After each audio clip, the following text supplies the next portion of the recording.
ফুলকপি সবজি মাখিয়ে দেবো বাংলাদেশের সবার সাথে চ্যালেঞ্জ। ফুলকপি মাখা বিক্রি করে রীতিমতো ভাইরাল হয়ে গেলেন যশোরের পারখাজুরা বাজারের মাহাবুর কাকা। তো দর্শক, আজকে আপনাদেরকে দেখাবো সেই মাহাবুর কাকার স্পেশাল সেই ফুলকপি মাখার গোপন রহস্য। তো ভিডিওটি কন্টিনিউ দেখতে থাকুন।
যে জলফাই, বিট লবণ, এটা আমার নিজে তৈরি করা মশলা, বিভিন্ন প্রকারের স্বাদ হবে।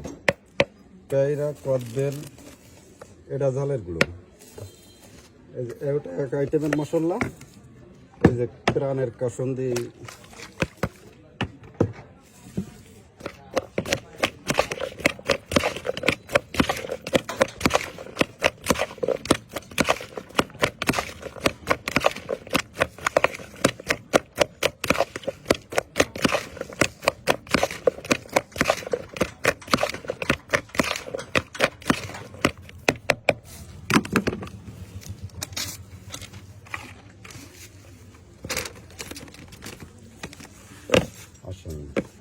কাকা, এই ফুলকপি মাখানোর আইডিয়াটা আপনার মাথায় কিভাবে আসলো? এটা শীতকালের সবজি। আমি নিজেই আগে দেখেছি যে ফুলকপি কাঁচাও খাওয়া যায়, তাই আমি নিজেই মাখিয়ে খাইয়ে আমি দেখেছি। দেখার পরেই দু একজনের খাইয়ে দেখাইয়ে সবাই বললো ভালো, তাই আমি নিজে ফুলকপি কাটিয়ে যারাই বিক্রি করি। আমার মশলার দ্বারা নিজেই মশলা তৈরি করি, দেশ বিদেশি মশলা।